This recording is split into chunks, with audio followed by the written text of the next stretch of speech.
لله نحمده ونستعينه ونستغفره ونؤمن به ونتوكل عليه ونعوذ بالله من شرور أنفسنا ومن سيئات أعمالنا من يهده الله فلا مضل له ومن يضلله فلا هادي له ونشهد أن لا إله إلا الله وحده لا شريك له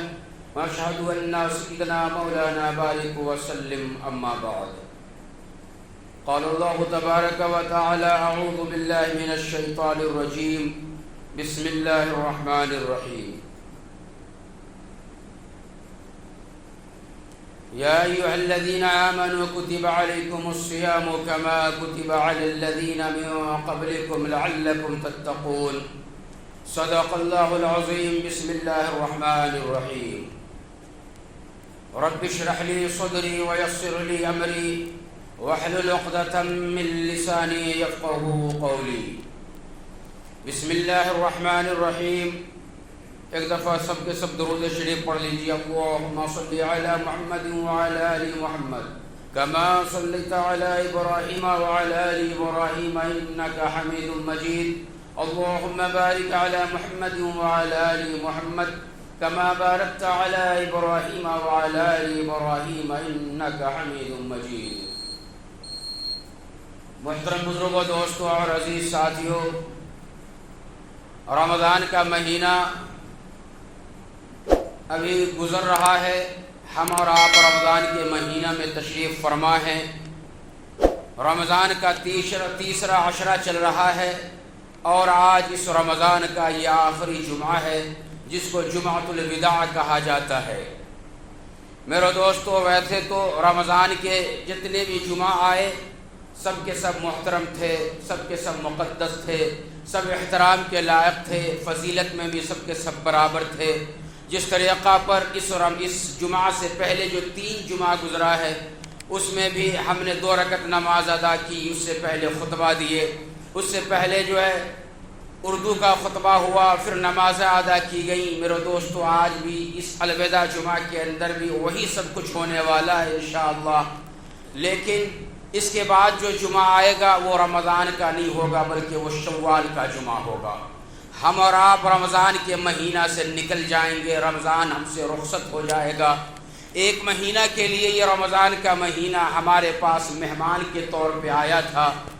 اور یاد رکھیے، جب ہمارے گھر میں جب کوئی مہمان آتا ہے اور ہم نے اس کی قدر دانی کی ہے، ہم نے اس کی عزت کی ہے، ہم نے اس کی خاطر صحیح طریقہ پر کی ہے، ان کے اٹھنے بیٹھنے، پہننے اوڑھنے اور کھانے پینے کا انتظام صحیح طریقہ پر کیا ہے، اور وہ طریقہ ہم نے مہمانوں کے ساتھ اپنایا ہے جو طریقہ آقا صلی اللہ علیہ وسلم اپنایا کرتے تھے، اور جس طریقے کو اپنانے کا مہمانوں کے ساتھ حکم نبی کریم صلی اللہ علیہ وسلم دیا کرتے تھے. یقیناً جب ایک انسان دوسرے انسان کے مہمان بننے کے بعد وہ میزبان وہ طریقہ اپناتا ہے تو مہمان خوش ہو کر کے ان کے گھر سے رخصت ہوتا ہے اور دوسروں کے پاس جا کر کے وہ تعریفیں کرتا ہے ان کے تعلق سے کہ بھئی فلاں آدمی کے پاس گیا تھا، بڑا اچھا اخلاق تھا، ان کے گھر میں رہن سہن بھی بڑا اچھا ہے، اس نے ہمارے ساتھ بہت ہی اچھا برتاؤ کیا. جاتے ہی ٹھنڈا پانی یا گرم پانی یا پھر کھانے کی چیزیں اور شربت وغیرہ پیش کیا ہے، اور نہ جانے کس کس طریقہ پر ہم سے اخلاق سے پیش آئے اور باتیں ہم سے کی ہیں.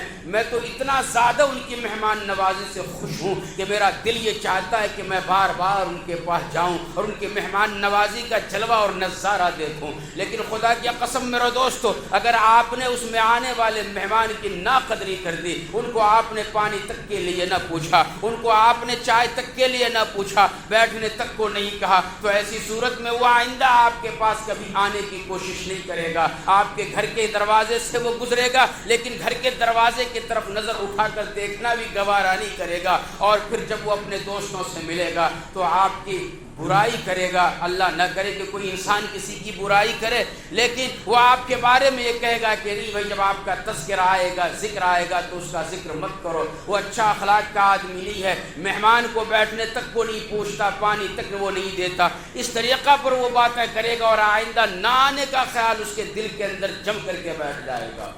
میرے دوستو، ٹھیک اسی طریقہ پر رمضان کا مہینہ ہمارے پاس ابھی آیا ہوا ہے. ہم سب اس کا استقبال صحیح طور پہ کریں اور اس کا احترام ہم رمضان کے مہینہ میں اگر کر رہے ہیں تو یاد رکھیے یہ رمضان جاتے جاتے اللہ تبارک و تعالیٰ کے پاس کچھ سفارشیں لے کر کے جائے گا. وہ سفارشیں کیا انشاءاللہ ابھی میں تھوڑی دیر میں اس کے اوپر گفتگو کروں گا. اور یہ رمضان اللہ سے دعائیں کرے گا اور پھر یہ تمنا کرے گا کہ یہ اللہ کا بندہ ہماری عزت کرتا ہے, ہمارا احترام کرتا ہے, آئندہ سال بھی میں ان کے پاس جب جاؤں تو یہ زندہ ہو, صحیح سلامت ہو, صحت مند ہو, تاکہ وہ اور مزید ہمارا احترام کر سکے. لیکن میرے دوستو,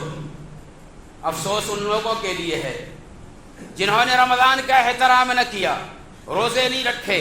رمضان کا احترام نہ کر کے اس نے رمضان کو بدنام کیا, نعوذ باللہ من ذالک, ان کی عزت نہیں کی. تو ایسی صورت میں رمضان ان کے لیے بد دعائیں کرے گا اور یہ تمنا کرے گا کہ جب میں آئندہ آؤں تو ایسی صورت میں یہ شخص دنیا میں نہ رہے. اللہ حفاظت فرمائے, اللہ حفاظت فرمائے. رمضان کے ان چیزوں سے آپ کو بچنا ہے میرے دوستو. اما ماں بقیہ دن جو رہ گئے ہیں, ہمیں چاہیے کہ ہم ان کا تو کم سے کم احترام کر لیں, ان دنوں میں تو کم سے کم روزہ رکھ لیں, ان دنوں میں تو کم سے کم راتوں میں ہم تراویحوں کا اہتمام کر لیں. اللہ ہم سبوں کو توفیق عطا فرمائے. میرے دوستو, یہ رمضان کا مہینہ جو ابھی ہم سے 2-3 روز کے بعد رخصت ہونے والا, 27 رمضان ہے. 28 29 کا اگر چاند ہو گیا تو پھر 30واں روزہ بھی ہمیں نہیں ملے گا. لیکن یاد رکھیے اللہ تبارک و تعالیٰ کے نزدیک چاہے 29 کا ہی مہینہ کیوں نہ ہو, رمضان وہ روزے مکمل 30 کا اللہ تبارک و تعالیٰ ثواب عطا فرماتا ہے. اور کاؤنٹ اللہ کے پاس پورا 30 روزے کا ہوا کرتا ہے. تو میرے دوستو,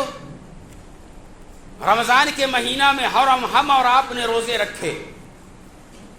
جب ہم اور آپ روزہ رکھ رہے ہیں تو اس کے اندر 2 ذات کی صفت اللہ تبارک و تعالیٰ نے ہمارے اندر پیدا فرما دیا. سب سے پہلی صفت اللہ تبارک و تعالیٰ کی ہمارے اندر پیدا ہو گئی کہ جس طریقہ پر اللہ تبارک و تعالیٰ نہیں کھاتے ہیں, روزہ رکھنے والا بھی کچھ دیر کے لیے ہی صحیح, کچھ گھنٹے کے لیے ہی صحیح, وہ بھی کھانے پینے سے رک جاتا ہے. جس طریقہ پر اللہ تبارک و تعالیٰ کی بیویاں نہیں ہیں, جب انسان روزہ رکھتا ہے تو اللہ کا حکم ہے کہ تم حالت روزہ میں اپنی بیوی کے قریب مت جاؤ, شہوت کی نگاہ ان کے اوپر مت ڈالو. یہ صفات اللہ تبارک و تعالیٰ کے ہیں. کم سے کم تھوڑا نہ تھوڑا صحیح اللہ تبارک و تعالیٰ نے حالت روزہ میں روزہ رکھنے والوں کے اندر یہ صفات پیدا فرما دیتا ہے. اور دوسری صفت روزہ رکھنے والوں کے اندر فرشتوں کی آ جاتی ہے کہ جس طریقہ پر فرشتے کھاتے نہیں, روزہ رکھنے والا بھی نہیں کھاتا. جس طریقہ پر فرشتے عبادتوں کے اندر مصروف رہا کرتے ہیں,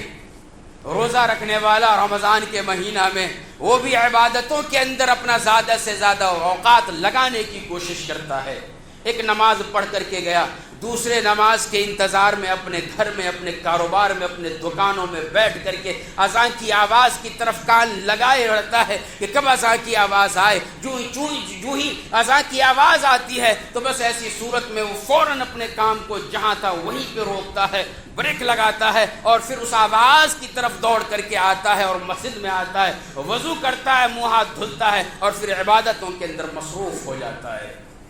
تو جس طریقہ پر اللہ نے فرشتوں کی ڈیوٹی لگا دی کہ تمہیں صبح سے شام تک یہ کام کرنے ہیں, خدا کی قسم ایک روزے دار جب وہ روزہ رکھتا ہے تو ایسی صورت میں جو ڈیوٹی اللہ تبارک و تعالیٰ نے روزے دار کی لگائی ہے کہ تم جب دن کے اوقات میں ہو قرآن کی تلاوت کرو, جب روزے کی حالت میں ہو ذکر و اذکار کرو, دن کے اوقات میں نماز کے اوقات میں نماز کو جا کر کے وقت پہ پڑھو. الحمدللہ تمام روزے داروں نے اس کا اہتمام کیا ہے رمضان کے اندر. ان کے ادا کرنے کے اندر ہو سکتا ہے کچھ غلطیاں ہو گئی ہوں, بھول چوک ہو گئی ہو, سستی لاحق ہو گئی ہو, کمزوری کی وجہ سے کچھ ہم سے لغزشیں ہو گئی ہو. اللہ تبارک و تعالیٰ سے ہماری یہ دعا ہے کہ اللہ ہماری ان لغزشوں کو معاف فرما دے, ان برائیوں کو درگزر فرما دے اور ہمارے تمام لوگوں کے روزوں کو قبول فرما لے. اب میرے دوستو, یہ فرشتے والی صفت تمام مسلمان روزے داروں نے ادا کی رمضان کے مہینہ میں، اور ابھی بھی الحمدللہ ہم اور آپ کر رہے ہیں، اور فرشتے رات میں بھی عبادت کرتے ہیں۔ اللہ تبارک و تعالیٰ نے رات میں عبادت کا انتظام فرما دیا، کہا مغرب کی نماز پڑھو، پھر اس کے بعد ذکر و اذکار کرو، پھر اس کے بعد عشاء کا وقت آ جائے عشاء کی نماز پڑھو، سنتیں پڑھو، اس کے بعد نوافل کے اندر تراویح کے اندر لگ جاؤ، تراویح پڑھ کر کے اپنے گھر کو جاؤ، تو پھر ایسی صورت میں ذکر و اذکار میں لگو، قرآن کریم کی تلاوت کرو، نیند آئے تو بستر پہ جاؤ آرام کرو، پھر گہری نیند میں جب چلے جاؤ تو پھر اللہ کا حکم آ جاتا ہے،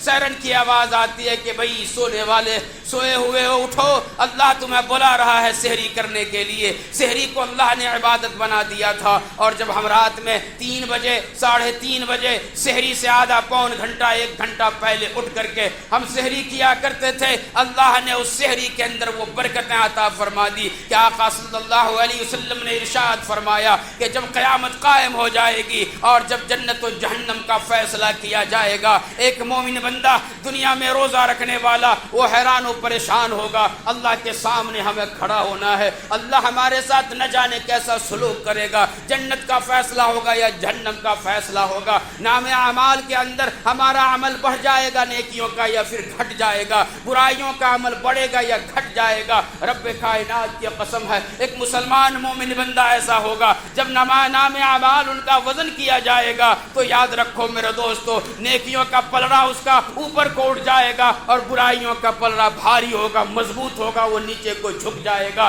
وہ اب سوچے گا کہ یا اللہ میں کیا کروں، میں تو دنیا کے اندر عبادتیں بھی کیا کرتا تھا، تھوڑی سی غفلتیں ہو جایا کرتی تھی، اب میں کیا کروں، یہ سوچتا رہے گا۔ اچانک پلڑے کے اندر ایک گٹھری کے اندر کچھ بندھا ہوا ہوگا، نیکیوں کے پلڑا کے اوپر جا کر کے ایسا غیب سے گھرے گا اور وہ پلڑا بھاری ہو جائے گا، انسان دیکھے گا وہ خوش ہو جائے گا، وہ اللہ کی تعریف کرتے ہوئے سجدے کے اندر گرے گا، روئے گا اور وہ کہے گا کہ یا مولا تو نے یہ کیا کرشمہ کر دیا، میں تو جہنم میں جانے والا تھا، جہنم کا فیصلہ میرے حق میں ہونے والا تھا، لیکن اچانک برائیوں کا پلڑا اوپر کو اٹھ گیا، نیکیوں کا پلڑا نیچے کو جھک گیا، ایک پوٹلی کی شکل میں اس کے اندر کچھ گرا ہے، وہ بھلا بتلائیے میرے مولا کہ وہ کیا ہے۔ اللہ تبارک و تعالیٰ آواز دے گا، غیب سے آواز آئے گی کہ او میرے بندو یاد رکھو روزہ کو میں نے تمہارے اوپر دنیا میں فرض کیا تھا، اور جب تم گہری نیند میں چلے گئے تھے اس وقت میں ہم نے سحری کرنے کا حکم دیا تھا اور یہ کہا تھا کہ سحری کیا کرو، سحری ایک عبادت ہے، اور یاد رکھو جب بھی کوئی شخص عبادت دنیا کے اندر کرتا ہے تو اللہ تبارک و تعالیٰ ان کا بدلہ آخرت میں عطا فرماتا ہے، فرشتوں کے ذریعے سے بھی عطا فرماتا ہے اور خود بھی اللہ تبارک و تعالیٰ عطا فرماتا ہے۔ لہٰذا ہم نے تمہارے سحری کی عبادت کو قبول فرمایا ہے، اور سحری کا جو وہ لقمہ تھا جو تم نے نیند کے عالم میں سوتے سوتے جبکہ تمہارے دل یہ چاہ رہا تھا کہ بستر کو ہم نہ چھوڑیں، بستر کے اندر پڑے رہیں اور پھر صبح کے وقت میں اٹھیں، لیکن میرا حکم تھا، تم حکم کی فرما برداری کرتے ہوئے اس وقت میں تم نے اپنے بستر کو قربان کیا، نیند کو قربان کیا، اور جا کر کے وضو کرے، منہ ہاتھ دھلے، اور اس کے بعد برش کرنے کے بعد آ کر کے دستر پر بیٹھے، اور وہ لقمہ جو تم نے سحری کی نیت سے لیا تھا اسی لقمہ کو ہم نے برکت کے طور پہ تمہارے نام اعمال کے اندر اتار دیا، جس کی برکت سے تمہارے نیکیوں کا پلڑا نیچے کو جھک گیا اور تم جنت کے حقدار بن گئے۔ تو میرے وہ بھائی جو عشاء کے بعد کھانا کھاتے ہیں اور سحری کی نیت سے کھا کر کے سو جاتے ہیں، ان کو یہ برکت ہرگز نہیں ملے گی۔ سحری کا وہ وقت جو متعین کیا ہے شریعت نے، اس وقت میں ہم سحری کے لیے اٹھیں، تھوڑی سی قربانی دیں، اب 2-3 سحریاں باقی رہ گئی ہیں، کچھ تو ہم عمل کر لیں، اگر اب تک غفلت میں گزری ہے تو اب انشاءاللہ ہم غفلت میں نہیں گزاریں گے۔ اللہ ہم سب کو عمل کی توفیق عطا فرمائے۔ تو میرے دوستو یہ فرشتے کی صفت اللہ تبارک و تعالیٰ نے ہمارے اور آپ کے اندر رمضان کے مہینے میں پیدا فرما دیا، اور جب فرشتے کی صفت میرے دوستو پیدا ہو گئی اور فرشتہ صفت انسان جب ہم اور آپ کہلانے لگے تو پھر اللہ تبارک و تعالیٰ ہمیں آخرت میں انعامات سے نوازے گا۔ وہ انعام کس طریقہ پر ہوگا؟ قیامت قائم ہوگی، ہم اور آپ اور قیامت تک آنے والے انسان میدان محشر کے اندر اکٹھا جمع کیے جائیں گے، میزان عمل قائم کر دیا جائے گا۔ ہر کسی نے جو کچھ بھی دنیا میں کیا عقل و ہوش سنبھالنے کے بعد سے لے کر کے موت کے وقت تک، ہر چیزوں کو فرشتے کے ذریعے سے ریکارڈ کرایا جا رہا ہے، وہ ریکارڈ مکمل طور پہ کھول دیا جائے گا۔ نیکیوں کو نیکی کے پلڑوں میں رکھا جائے گا، برائی کو ایک دوسرے پلڑے میں رکھا جائے گا۔ اب میرے دوستو، اگر کسی انسان کے لیے، کسی اللہ کے بندے کے لیے جہنم کا فیصلہ ہو جائے گا تو ویسی صورت میں انسان پھر سے پریشان ہوگا، اللہ سے دعائیں کرے گا کہ یا اللہ یہ کیا معاملہ آ گیا۔ تو اب میرے دوستو یاد رکھیے، اس وقت میں اللہ تبارک و تعالی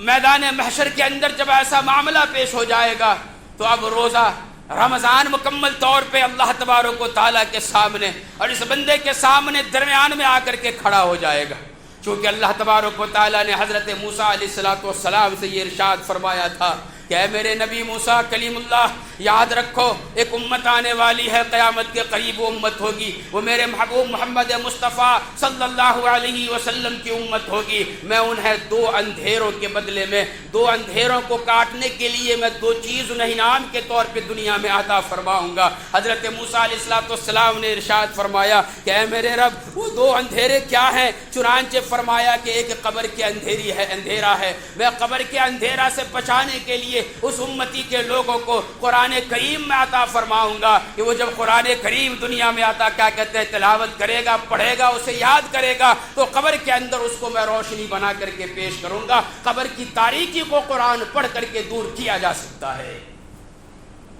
پھر اس کے بعد حضرت موسیٰ علیہ السلام نے ارشاد فرمایا کہ اے میرے رب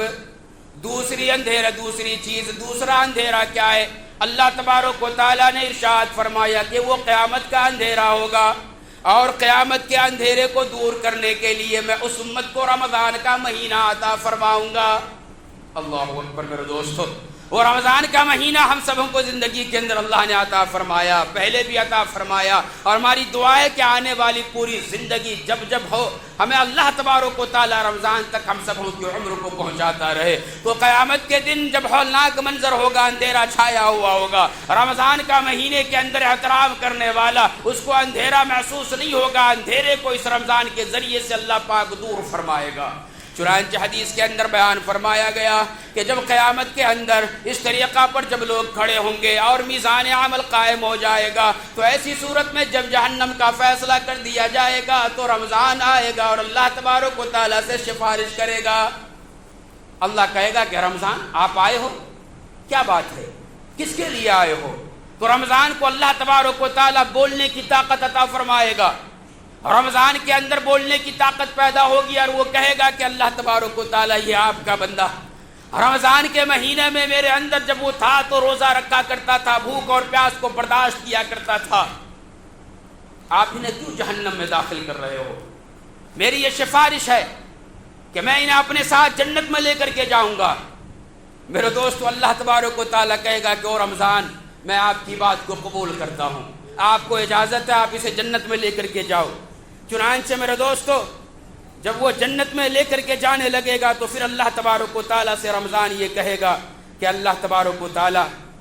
آپ نے انہیں رمضان کی وجہ سے عزت بخشی ہے، آپ انہیں دوسرا مرتبہ بھی عطا فرمائیے، رمضان کے مہینہ میں اس نے روزے رکھے ہیں، روزے رکھنے کا بھی تو ثواب عطا فرمائیے۔ پھر اللہ تبارک و تعالیٰ کہے گا کہ ہم نے اس کی عزت کے اندر اضافہ کر دیا، یہ جنت میں جائے گا، باعزت بن کر کے جائے گا، عزتوں میں اضافہ ہوگا، ہر کوئی دیکھنے والا یہ دیکھے گا کہ بھئی یہ روزے دار ہے۔ چنانچہ جنت کے 2 دروازے، ان میں سے ایک دروازہ ہے جس کا نام ریان ہے، چنانچہ اسی دروازے سے روزے دار کو میرے دوستو داخلے کی اجازت دی جائے گی، اس دروازے سے صرف روزے دار جائے گا، باقی کوئی بھی انسان اس دروازے سے داخل نہیں ہو پائے گا۔ جب تمام روزے دار اس دروازے سے جنت میں چلا جائے گا، یہ اعزاز ہوگا روزے داروں کا جنت کے اندر، اور رمضان کی وجہ سے، روزے کی وجہ سے اللہ یہ اعزاز آخرت میں تمام روزے داروں کو عطا فرمائے گا۔ جنت میں داخل ہونے کے بعد پھر اس دروازے کو بند کر دیا جائے گا۔ پھر اس کے بعد میرے دوستو رمضان ابھی بھی کھڑا ہوگا، اللہ پاک کہے گا کہ رمضان اب کیا ہوا؟ اب تو 2 باتیں ہم نے آپ کی مان لی، اب کیا بات ہے؟ وہ کہے گا کہ اللہ تبارک و تعالیٰ تیسری بات یہ ہے ان روزے داروں کے حق میں، اس رمضان کے احترام کرنے والوں کے حق میں کہ ان کو اپنے امتیوں، اپنے نبیوں کے ساتھ ان کے سائے میں کھڑا کر دیا جائے۔ چنانچہ یہ بات بھی قبول ہوگی امت محمدیہ کے تمام افراد روزہ رکھنے والے نبی کریم صلی اللہ علیہ وسلم کے ساتھ ان کے ساتھ جو ہے حشر کے میدان میں کھڑے ہو جائیں گے. یہ رمضان سفارش کرے گا اور اللہ ان کی سفارش کو قبول فرمائے گا. ان کے بعد میرے دوستوں کہا جائے گا کہ آپ نے تو ایسا کیا. پھر اس کے بعد ان کے عمل کا بدلہ بھی اللہ تبارک و تعالیٰ سے رمضان دلائے گا اور پھر اس کے بعد جنت کے اندر لے جایا جائے گا. پھر اس کے بعد جب یہ سفارش کریں گے جنت کے اندر، جب ایسے انسان کو روزے دار کو داخل کر لیا جائے گا تو اب میرے دوستو قرآن اللہ تبارک و تعالیٰ کے سامنے آ کر کے کھڑا ہوگا. فرمایا مدنی کریم صلی اللہ علیہ وسلم نے کہ جب قرآن آئے گا اللہ تبارک و تعالیٰ قرآن سے ارشاد فرمائے گا کہ او میرے قرآن، او میرے کلام پاک، تم کیوں آئے ہو؟ کس کی سفارش لے کر کے آئے ہو؟ کیا کہنا چاہتے ہو؟ کہو. آج ہر کسی کی سنا جائے گا، لیکن آج کہے گا وہی جس کو اللہ تبارک و تعالیٰ حکم عطا فرمائے گا. اب میرے دوستو قربان جائیے، وہ قرآن کہے گا کہ اللہ تبارک و تعالیٰ رات میں عشاء کی نماز پڑھنے، مغرب کے بعد افطار کرنے کے بعد آدمی تھکا ہارا تھا، بستر پہ جا کر کے آرام کر رہا تھا، نیند بھی آ گئی تھی، ہلکی ہلکی نیند میں چلا گیا تھا، کچھ لوگ گہری نیند میں بھی چلے گئے تھے، لیکن اذان کی آواز آتی ہے تو ایسی صورت میں وہ اٹھنا بھی نہیں چاہتا، لیکن پھر بھی اللہ کا آپ کا حکم تھا، چنانچہ انہیں اٹھنا تھا. اٹھ کر کے مسجد میں گیا اور نماز عشاء کے بعد وہ تراویح کے اندر پورے اطمینان و سکون کے ساتھ قرآن کریم کی تلاوت کو سنتا رہا. وہ لوگ سنا میرے دوستو جو تراویح میں رکوع کے اندر آ کر کے شامل ہوتے ہیں. اگر کہیں قرآن کریم اللہ تبارک و تعالیٰ کے سامنے ایسے لوگوں کی شکایت پیش کر دی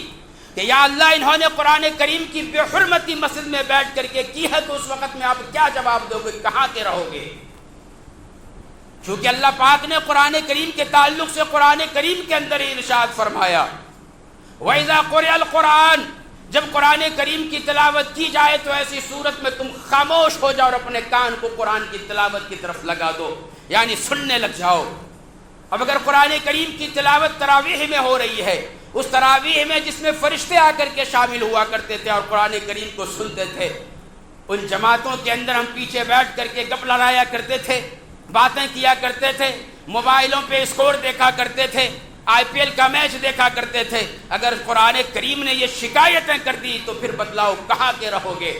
جہنم کے اندر تو یقینی طور پہ اللہ نہ کرے جانے والے ہوں گے. لیکن میرے دوستو دعا کرو اب جو باقیہ دن رہ گئے ہیں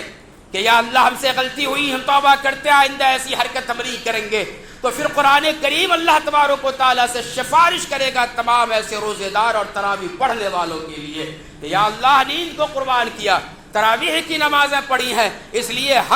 ہماری بھی سفارش ہے کہ جنت کا فیصلہ تو آپ نے کر دیا ہے، لیکن جنت کے اندر تو مقامات الگ الگ ہیں، مقامات الگ الگ ہیں، ان مقامات میں اعلیٰ سے اعلیٰ مقام ان کو عطا فرما دیجیے. چنانچہ حفاظ کے لیے یہ اعلان ہوگا کہ او حافظو، آپ قرآن کریم کی آیتوں کو پڑھتے جاؤ اور جنت کی سیڑھیوں اس کے درجات کو پار کرتے چلے جاؤ، جہاں پہ آخری آیت ہوگی وہی آپ کا ٹھکانہ ہوگا. اور پھر اس کے بعد تمام مسلمان جو روزہ رکھنے کے ساتھ قرآن کریم کی تلاوت اور تراویح میں قرآن کو سنا کرتے تھے، ان کے لیے بھی اللہ تبارک و تعالیٰ حکم دے گا میرے دوستو کہ آپ بھی جنت کے اعلیٰ سے اعلیٰ مقام کے اوپر فائز ہو چڑھ جاؤ، اور وہی آپ کا مقام بلند ہے اور وہیں پہ آپ کا ٹھکانہ ہے جنت کے اندر. تو میرے دوستو اتنا بڑا انعام ان لوگوں کے لیے آخرت میں ہے جنہوں نے رمضان کا احترام کیا، جنہوں نے روزے رکھے، جنہوں نے تراویح کی نمازیں پڑھی. یقیناً آج رمضان ہم سے رخصت ہو رہا ہے، ایسے لوگوں کے لیے غم کی بات ہے. اللہ سے ہماری یہ دعا ہے کہ اللہ تبارک و تعالی ہم سبوں کو آنے والی زندگی میں بھی بار بار رمضان عطا فرمائے، آمین ثم آمین.